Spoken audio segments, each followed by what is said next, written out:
DG ñu ngi ko doon wax léegi ah jëm ci élection yi ñu waroon ko def décembre ñu puusati ko encore élection yi kañ ngeen koy jàpp.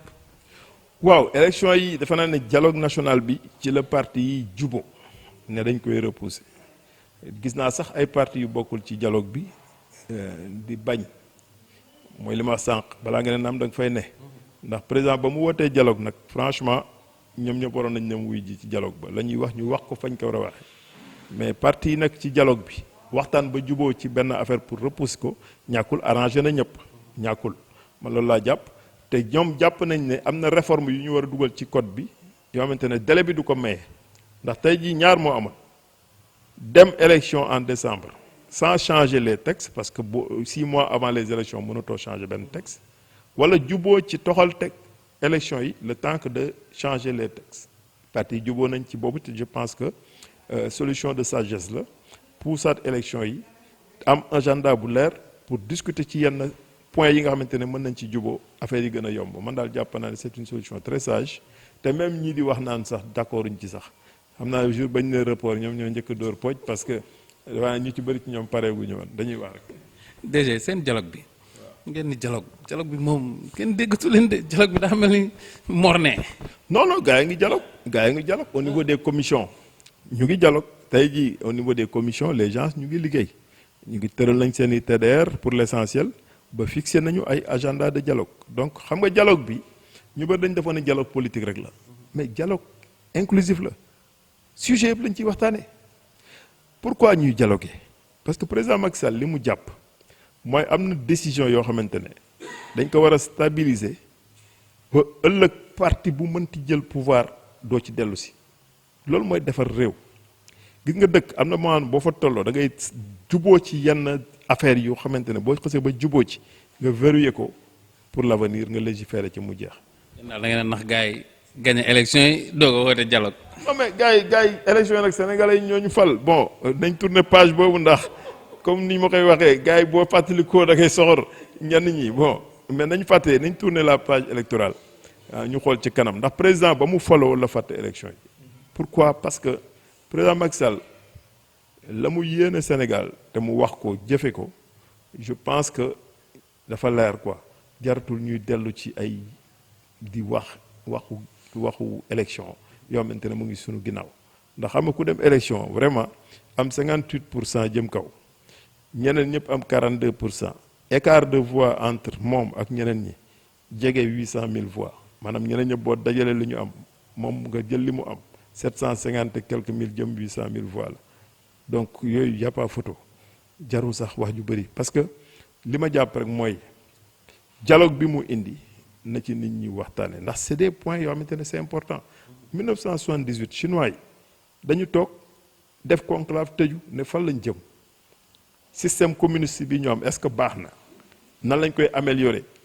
ñu tëral sax qu'ils appellent un pays deux systèmes ñu ne dëkk bi léegi dañuy ubbeeku tuuti ci libéralisme leneen li nag fondamentaux yi ñu téye ko ci socialisme 78 ak léegi de chinois yi raw nañ dëkkee ba mu des États-Unis yëpp la ñu romb dañu fixé wu objectif egg fa Malaisie dañ nar xeex seen biir yàgg na ñu xëy fin année 60 début année fin année 70 début année 80 ñu toog waxtaan seen biir sous Mahathir le président Mahathir ñu ne fii lañ bëgg a egg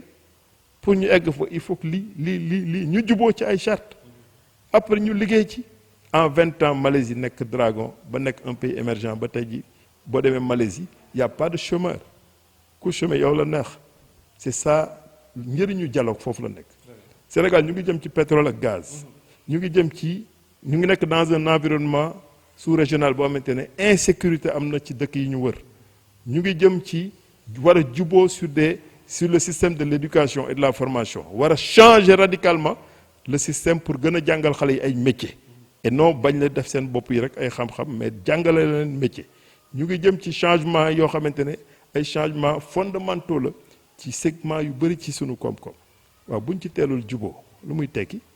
day tekki ne kon dafiy nekk di xuloo sunu biir rek président loolu la comprendre moo tax mu indi le dialogue national am na vision am da koy partager ñëpp ku nekk indi au moins ñu juboo sur les fondamentaux bàyyi nag wax bi nga xamante ne vraiment politique politicienne la waaw te président foofu la ñu woo ci dialogue national te loolu am na solo. dialogue national am na solo DG di doomu Diass Diass seen problème majeur mooy ndox nga nekk DG nekk doomu dëkk bi nekk responsable ci parti bi di APR ban solution ngeen am pour Diass am ndox. waaw xam nga Diass dafa am de sérieux problème mu ndox loolu moom dëgg la forage yi fi nekk il faut ñu renforcer ko il faut ñu dolli ko loolu moom il faut état xam loolu. il faut également le réseau de la SDE bi nga xamante ne à un moment donné à part certains villages yu bëri connecté wuñu ci il faut ñu songer aussi renforcer ko renforcer débit bi ñi ci mën a connecté wu ci réseau SDE bi aussi ñu connecté leen man maa ngi fàttali ko en 2014 ba village yu Diass amee problème mu ndox mooy ba ñu xëyee forage ba paanoon man ñafe woon naa ak waa SDE ba ñu détourner un peu ba ñu def fi ñaari branchements sociaux yoo xamante ne benn mu ngi côté Sakiraak beneen mu ngi fii ci diggu Diass après même liggéeyoon nag waa SDE ba ñu remonté waat circuit bi yëpp ba sax les gens étaient obligés de déboucher yenn aspect yu bëri ba solution commencé woon am je sais que avec KMS 3 mi nga xamante ne ñu ngay changer les tuyaux boo demee côté Pout Fële débit ndox mi war na mën a yokku ça veut dire que aujourd'hui en termes de vision il faut que les branchements SDE ñu dugal ko dans le dispositif global de Diass qui n'est pas une commune rurale parce que commune rurale boo indil aéroport indil ko yeneen projet structurant de l'État dafa war a am le même traitement que la ville te il faut ñu jëm vers ça li ki des nag mooy renforcer le forage de Toglu mais également créer beneen forage côté Toglu fële sans compter côté Bandia ñu renforcer le dispositif le reste c'est de l'adduction et cetera man liggéey naa ci bind naa ci ak waa SDE maa ngi ci doon liggéey également parallèlement avec waa ONAS sans compter également waa OFOR à l'époque liggéeyoon nañ ci ba à l'époque même il y avait des échanges de courrier man ak ñoom parce que li ma jàpp mooy en tant que doomu dëkk bi war nañ ci mën a jàpp ñun ñëpp donc problème la boo xamante ne c'est un problème très douloureux il faut que ñu gën ci farlu gën ci liggéey mais loolu yëpp lu mooy li may wax sànq rek ci vision la vision mooy lu ñëwagul nga anticiper ci li nga ci mën yow commune nga def ko li nga ci mënul nga teel a wax ak état sur des bases très claires ñu dox ko donc loolu moom dinañ ci gën a góorgóorlu incha allah am na lu ñu ciy dox doo mën a wax lépp doo mën a wax lépp te y a un village boo xamante ne gars yi ñoo nañ ba jël les mesures tout ça ba xool qu'est-ce qu'il faut faire des fois aussi ñu jël ci sunuy poste jàpp ci tey ji boo demee village bu mel ni Xolpa ñoom maa ngi wax ci télévision xam nañ liñ ci jàpp am na village yu bëri yoo xamante ne aussi jàpp nañ ci à titre personnel mais loolu du doy li ëpp importance mooy que le réseau SDE gën a présent à Diass commune mais également ñu renforcer le dispositif des forages te loolu ñu ngi ciy liggéey avec l'État. loolu am na solo DG sunu prétexte ñëw fii tey nag mooy benn concert ñu ngi koy dégg en fond sonore sax boo xamante ni moom nga jagleel jeune Diass yi Mamadou Ndione dafa bëgg a xëcc jeune Diass yi ci wetam dafa bëgg a jënd jeune Diass ji jënd jeune Diass yi gis nañu nawetaan yi Mamadou Ndione mi ngi ci dafa mel ni daal xale yi fu mu toll nii ñoo nekk sa vision quoi yow. waaw xam nga xale yi bon nekk ak xale yi moom compliqué wul concert bi sax du sama initiative xale yi dañu am benn mouvement boo xamante ne bon ñoom ñoo ko moomal seen bopp ñoom ñiy def yëngu ci culture urbaine ñoom ñoo ma seet si woon ne dañ fa am lu ñu bëgg a def li taxoon ñu def ko sax bon après fan zone bi fi amoon Diass ñoom dañu xawoon mer tuuti ndax dafa am ay artistes yu jóge feneen yu ñëw fii jouer te kenn associé wu leen woon ci ñoom bon bi ñu meree man leen bon bi ñu ñëwee wax ma ko nag man leen bon de façon programme moom bu ñu la ci boolewul mënoo ci forcer di boole sa bopp maintenant si vous êtes organisé ñun on peut vous accompagner ñoom ci lañ ma wax ne ma nag ñoom am nañu réseau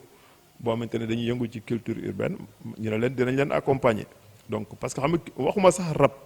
mais culture urbaine au sens large il faut que nit ñi xam ne y a des fonds qui existent au niveau de l'État te ñun ñu dëkk ci dëkk yi aussi il faut ñu accompagner xale yi ci loolu tax ñu accompagner leen mais depuis des années ñoo ngi ci man tey jii ji bi avant may dugg ci politique dans les années 2004 dama créé woon benn structure bu tudd Diass Pro boobu mën naa ne sax danañ yëngu ci événementiel ak yu bëri tey ji mbër yu bëri ci làmb ji fii seen grand combat bu njëkk ñun du Diass Pro boobu moo ko tëggoon maa ngi fàttaliku même Lac de Guerre 2 bi ngay gis nii Lac de Guerre 2 laa la wax de premier grand combat bu mu biir Iba Mar Diop moom Babacar Diallo benn boobu ñëw Babacar Diallo Diass Pro boobu moo ko tëggoon waaw Papa Sow premier grand combat bu mu biroon ak Cheikh Ngirane Diass Pro boobu moo ko tëggoon donc ak rakk ji Maodo aussi suñu collègue rek ñoom ñëpp xam nañ ko donc sport aussi dañ ko dund pratiquer ko comme footballeur comme également dirigeant yoroon la zone 1 de l'ODCAV de Dakar donc mbiru culture également tey jii mënoo ma ci génne parce que un écrivain c'est un acteur culturel écrivain bu bindee fukki téere jëm kaw bon mën naa ne quelque part il a une part un peu disons dans le pied il a un pied dans la culture donc moo tax xale yi aussi bi ñu amee bëgg-bëgg bi dañ leen ci accompagner comme ni ñuy accompagner les écoles comme ni ñuy accompagner les écoles arabes comme ni ñuy accompagner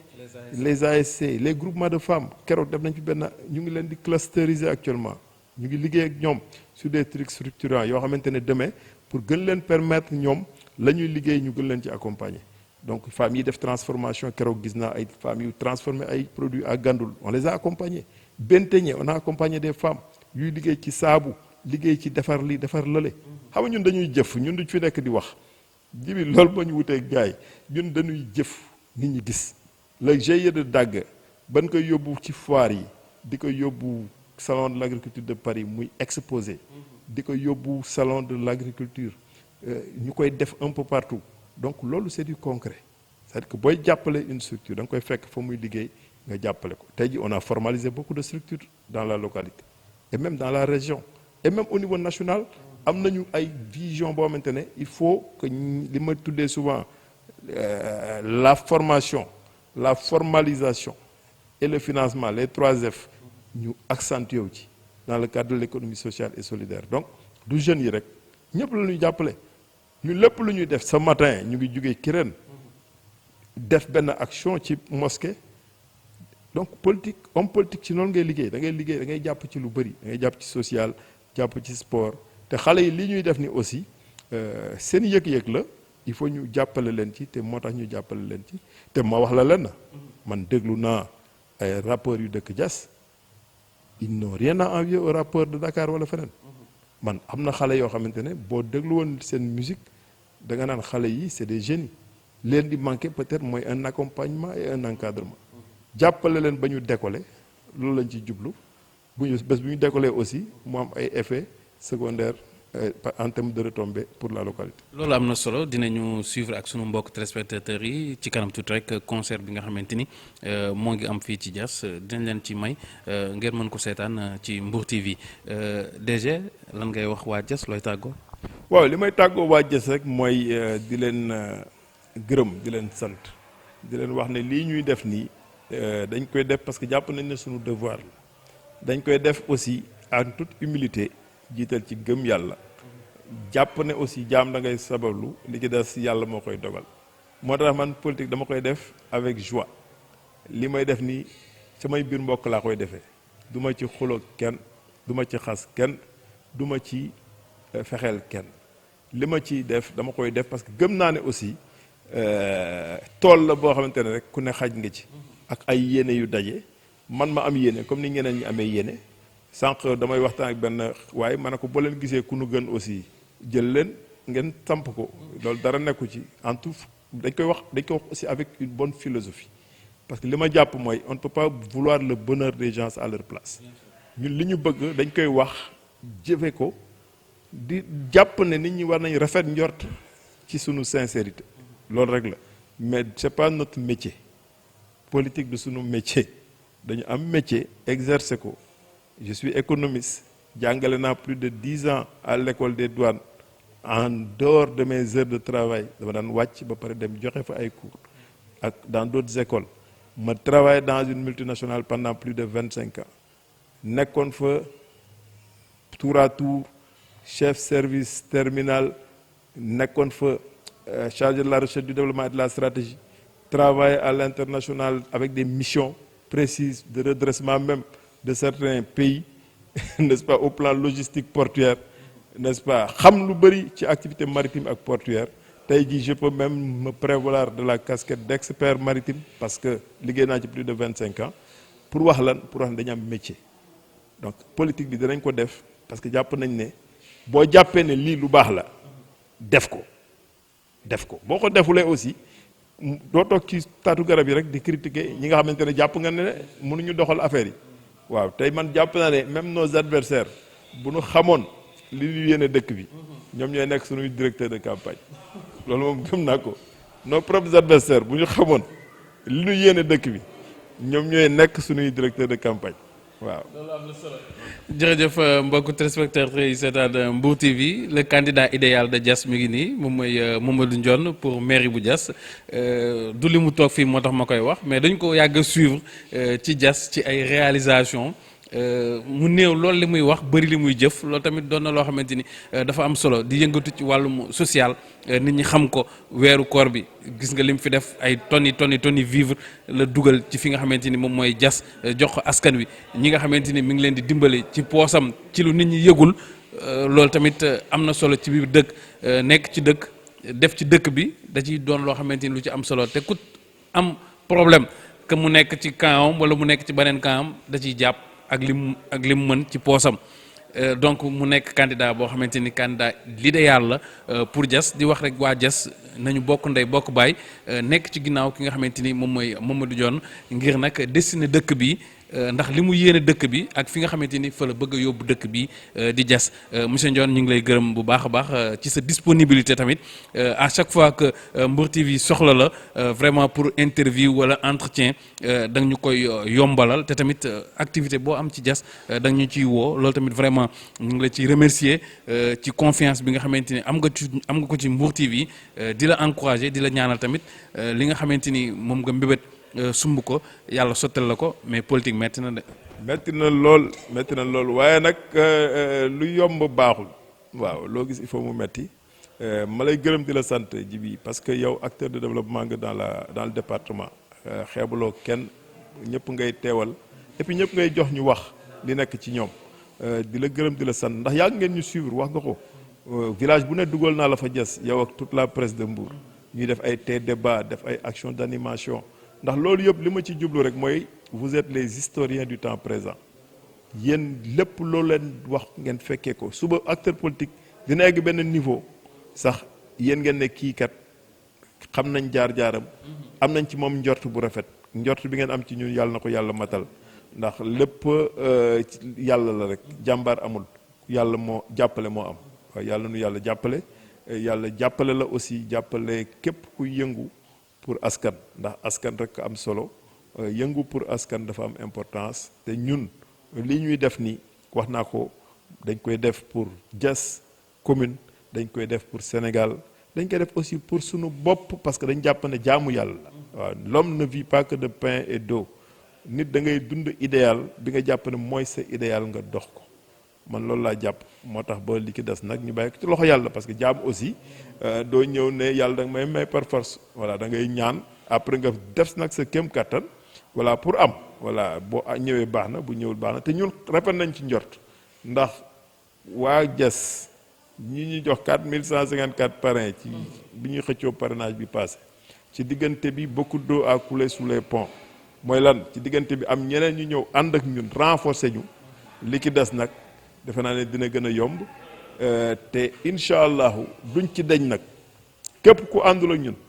dinaa la seeti nga ñëw pour ànd ak ñun ndax su ma sañoon tey ji dañu dem élection rek ñu ne Diass benn liste moo am benn candidat moo am parce que waa Diass yëpp décidé nañ ne diw la ñuy samp ñii la liste bi la ñuy jiital mën na am parce que aussi yéene bi ñu am pour dëkk bi defe naa ne jaral nañu ñu dem wax ak ñëpp te duñ ci deñ moo tax ba képp ku ñëw ne la Mamadou nee na dégloo ko benn nopp rek li Mamadou wax mooy lii ma wax nii j'ai pas de frontière ñëpp laay waxal parce que jàpp naa ne dëkk bi pour defar ko il faut qu'on travaille ensemble et en commun